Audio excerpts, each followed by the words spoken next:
All right, so today's notes, they look like this: creating a new government and what is the purpose of government. So they're half sheets. You should be able to fit both of them on one side of construction paper, but if you need to use one side and then the other, the back side, that's fine too.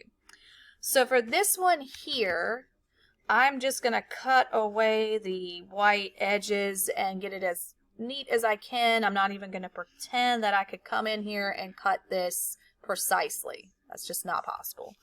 And then the top one, I'm going to cut out the title, of course, but when you finish it, what I did is I cut this rectangle right here. So look at this rectangle. And I cut right down the middle. So I cut here. And that split them apart. And then I just pasted underneath the flap. So I pasted under this little white strip and this little white strip so I could lift them up and be able to write under them. Okay. So I'm already thinking of what my secret word, a secret message, whatever that may be. And I think I have a good idea of what it's going to be. Something we learned last week about friends, allies we had during the American Revolution. Okay, where's my glue stick? My hair's wild today. Needs to settle down. Okay, so for the last, 4-5 weeks, we have been talking about the American Revolution. So the 13 colonies declared their independence after some tensions had been going on for quite some time. And then the American Revolution ensued. It got worse, lots of battles. We've talked about some battles. The last major battle of the Revolutionary War was the battle at Yorktown. We read about that a few lessons ago. Learned some interesting things that are going to be important to our keyword or phrase today. So I'm going to have to make sure I mention this for the kids that weren't here that day so they get that information before they take their notes. Hopefully I remember to do that. All right, so once the Americans won the American Revolution and were their own brand new country now, the United States of America, they had to decide what they were going to do in terms of government. You got to have a government. You got to have a system in place to make sure that you stay a country and don't fall apart or have a civil war or get invaded or things like that. So you have to have a government in place. So we want to talk about what is the purpose of government, what does the government do, and then we'll talk about what the founders of the United States wanted out of a government, what they did not want out of a government for the United States. So let's start with this one. What is the purpose of government? And they have 4 here for us, and it has more purposes than just 4, but we're going to keep it simple for today. The first one they give us is to provide laws. Now, why do you want to live somewhere that has laws? Well, laws make it so that you are protected. Your property is protected. Your life is protected. Your money is protected.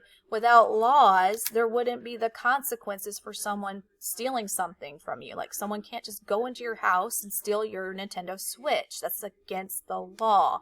Stealing is against the law. Someone can't just come in and take someone else's life. Okay, that's against the law. And there are consequences for that. So you want to have these laws in place, for sure. And there are some laws that are local laws. So, for example, it might not be okay to do something in one town, but it's okay to do that in other towns. You have state laws. So some things that are okay to do in some states, but not others. Like, for example, in North Carolina, we can't have certain types of fireworks, but you could go south into South Carolina and get some mortars and more, interesting, fascinating, cooler fireworks that we can't have in North Carolina because it's against the law here. And there's also national laws. No matter where you are, whatever state you're in, it's against the law to do these certain things. They're called federal crimes. So, so we have these 3 different types of government. Your local community, the town of Arapahoe, the town of Bayboro, the town of New Bern. The state of North Carolina has its laws too. And then you have the United States that has its own laws for everybody. All right, 2. Second purpose of government is to provide security. So part of this is enforcing these laws, making sure that people are following the laws and getting punished when they aren't following the laws. So police, for example, would be something that's going to enforce these laws made by the government.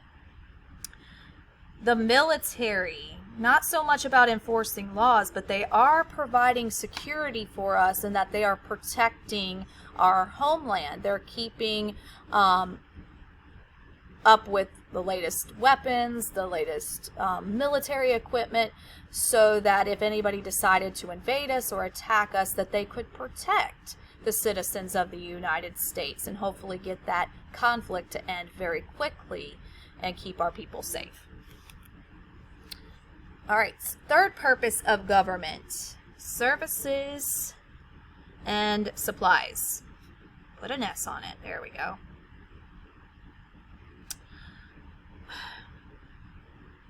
All right.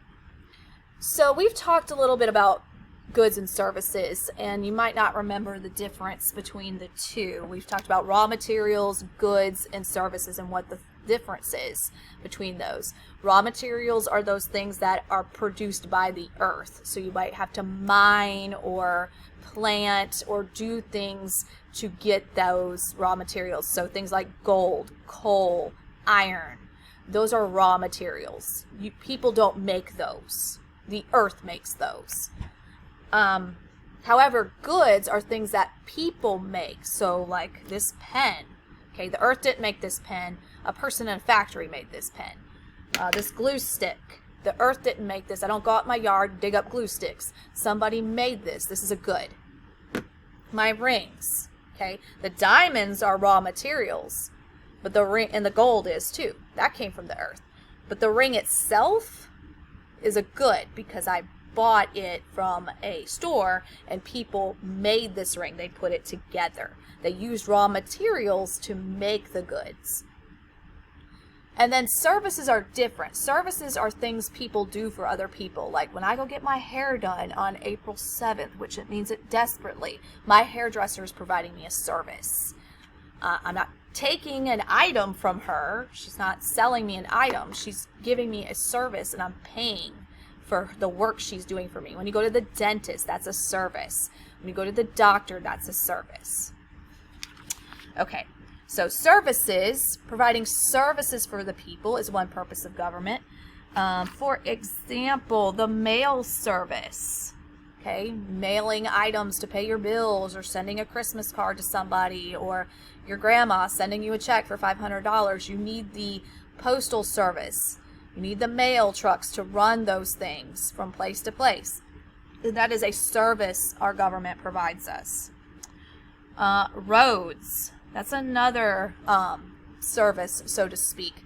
They put those roads in place for us to use, and they maintain those roads.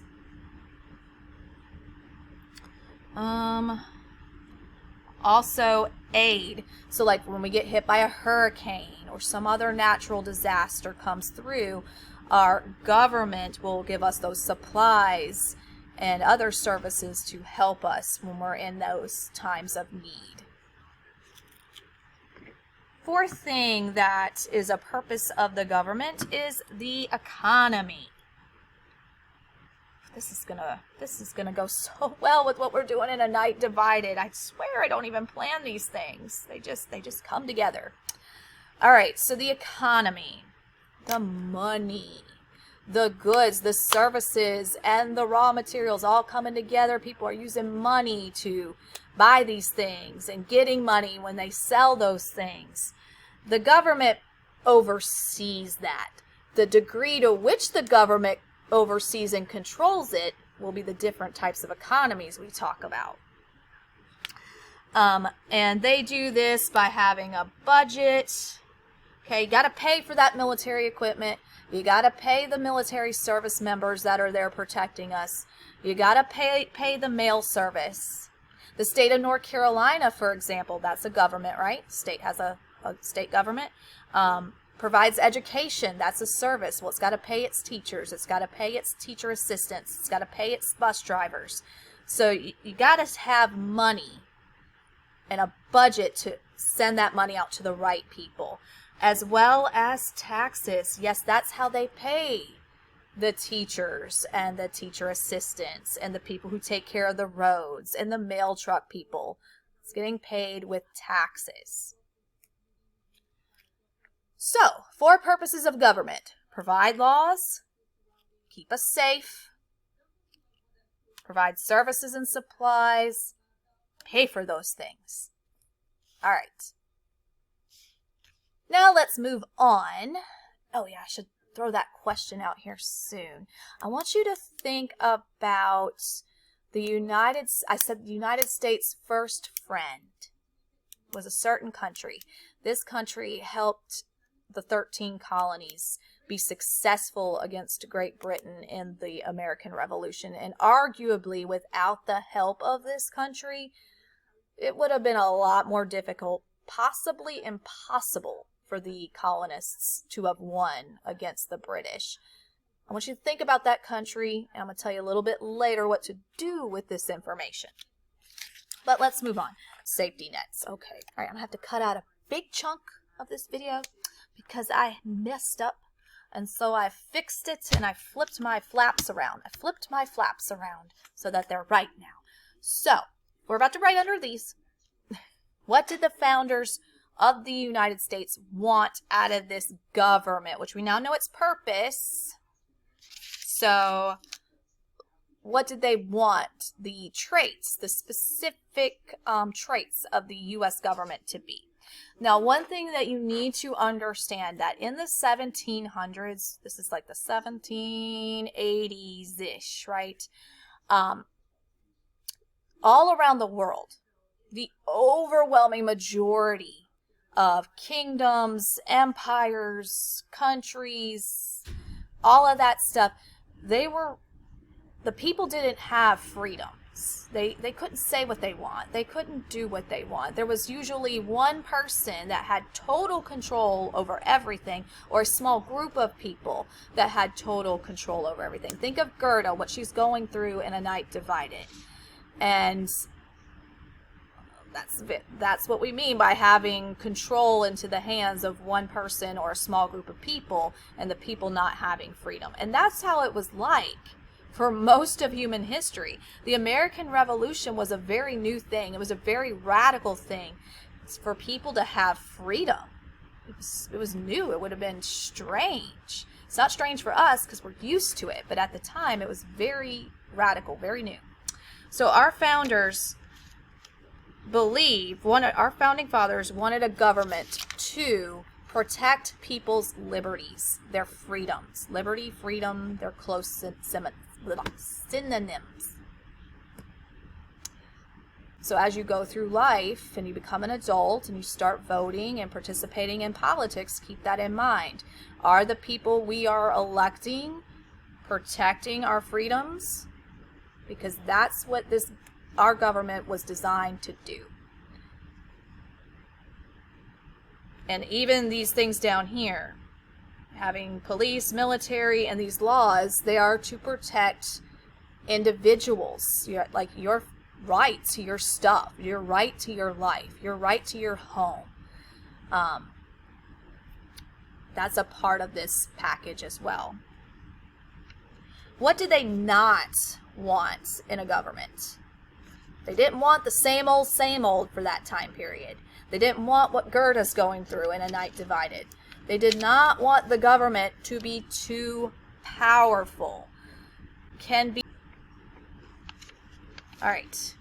So, I asked you to think about who I said was the first BFF, first friend of the 13 colonies / the United States, because that's what they became once the war ended. What was that country? And I want you to write the name of that country somewhere on your construction paper. Yeah. And make sure your name is on it, because if your name is not on it, as well as the secret word, secret phrase or word, I'm not going to give you credit for it if you don't put your name on it. And these notes have to be finished today too for you to get credit for it.